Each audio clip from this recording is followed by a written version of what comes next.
Kusoo dhawaada muuqaaladeeni taxanaha inoo ahay oo aynu ku baran Excel full course for beginners qaybtiisii lixaad. Qaybtan waxaan ku baran doonaa waxa loo yaqaano insert long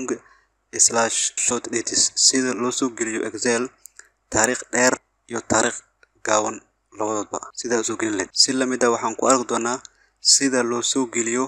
waqtiga sidee loo soo gelina Excel saacad. Waxaan ku arki doonaa sida loo soo geliyo Excel date hadda la joogo iyo saacadda hadda la joogo sida loo soo geliyo si automatic ah sida loo soo geliyo taariikhda hadda la joogo. Si la mid ah waxaan ku arki doonaa functions of date aan ku soo qaadan doono sida loogu daro maalmo taariikhda. Waxaan ku bilaabi doonaa insert long ama short dates sida loo soo geliyo taariikh dheer iyo taariikh gaaban. Marka meeshaan waxaa qorta taariikh iskaga qor taariikh meeshaas iskaga qor 1/1 de 1/1 marka tiraado slash waxaa dhacdaa 2022 waa taariikh gaaban saas. Ka waxaa imaataa meeshaan ay ku qoran tahay meeshaan waa meesha saacada waa meeshaas ay ku dhufani kadib hadda u baahan tahay short waa ku yeesamo long ay dhigay marka hadda waa long date waa wuxuu ku leeyahay maanta waa Sabti January ayaan joognaa taariikhda koowaad 2022 marka hadaad rabto iyadoo gaaban hadaad rabto inta ay ku dooranay waxa dhish iyadoo gaaban ayaan u baahan yahay sida ay ku soo laaban taas waa sida loo soo geliyo long dates iyo short dates Excel. Waxaan ku arki doonaa muuqaalkan sida loo soo geliyo waqtiga Excel sida loo soo geliyo. Tusaale kale waxaad rabtaa meeshaan inaad waqti soo geliso hal saac oo kale ayaa meeshaan soo gelisay hal saac iyo 20 oo kale ayaa inta soo gelisay. Marka waxaad rabtaa meeshaan inaad kaga muuqato PM iyo AM si automatic ah u geliso waxaad dhihi keyboardkaada space dheh kadib waxaad isla qabataa shift iyo hadaad doorato waxay noqon PM B dooro kadib inta dheh waxaad adag marka in ay tahay meeshaas PM hal saac iyo 20 meeshaas ayuu ku muujin. Hadaad u baahan tahay AM hadaad u baahan tahay waxaad sameynaya hal saac qorate waxaad tiraahdaa meeshaas marka iyo 10 oo kale space ayaa dhihi kadib waxaad la qabanay shift iyo A kadib inta ayaa dhihi meeshaas marka waxaa kaga muuqdo AM iyo PM. Meeshaan waxaa ku baratay marka sida loo soo geliyo PM iyo AM Excel. Si la mid ah waxaan ku arki doonaa sida loo soo geliyo date hadda la joogo iyo saacadda si automatic ah. Waxaa u baahan tahay inaad soo geliso taariikhda maanta la joogo iyo saacadda hadda la taagay kombiyuutarkan ay ku xiran tahay ayaa loo baahan yahay. Waxaa sameyn marka si taas ah u sameyso waxaa sameynay equal to ayaa dhihi meeshaas calaamadaas ay gelin equal now meeshaas ku qor now markaad qorto waxaad tiraahdaa tab inta dhe marka waxaan arkaynaa marka taariikhda maanta la joogo iyo isla saacadda hadda la joogo kan hadda isbedelo kan waa isbedelaa equal to ayaa dhihi kadib now ayaa ku dhufani now meeshaas ay kaga muuqanaa in uu wada qorto baa arkay drop down ayaa ku arkay kana ka dooran tab ayaa dhihi marka inta ayaa dhihi taas waxaa ku baratay sida loo soo geliyo saacadda iyo taariikhda si automatic ah. Marka waxaa inoo xigo sida loo soo geliyo taariikhda hadda la joogo taariikhda maanta la joogo maanta taariikhda waa maxay inta kombiyuutarka waxay ku qoran tahay wuxuu ku leeyahay waa bisha 9aad taariikh 7 2022 marka si aad soo geliso taas waxaa sameynay equal ayaa dhihi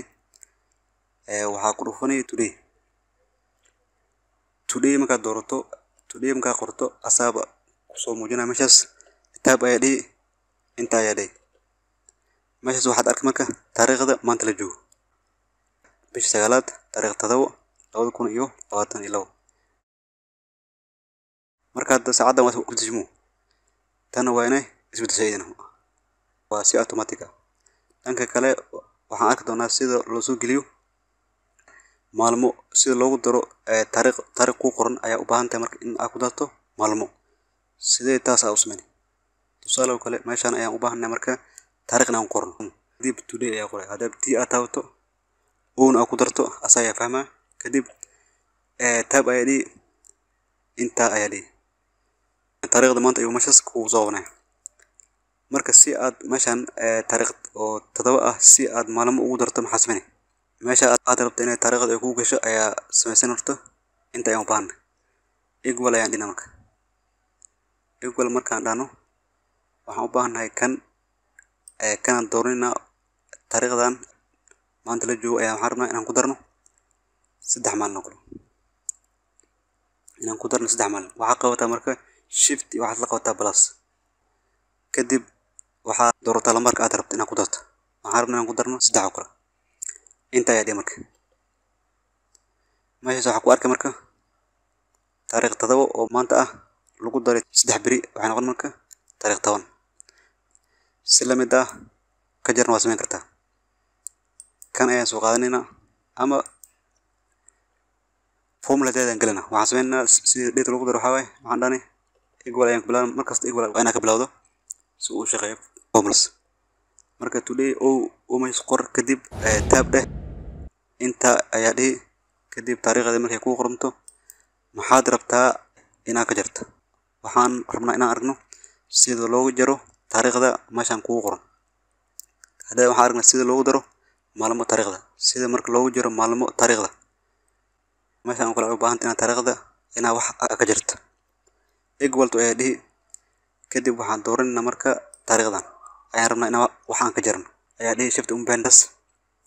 iyo waxaa dhihi marka taariikhda marka waxaan rabnaa inaan ka jarno oo kale 4 maalin inta ay dhihi marka taariikh 7 ay wax laga jaraa 4 maalin marka waxay noqon marka taariikh 3 noqon taariikh 7 hadii 4 laga jaro 7 hadii 4 laga jaro waxa 3 marka casharkeena aan ku baranayna insert long slash short dates iyo si lamid ah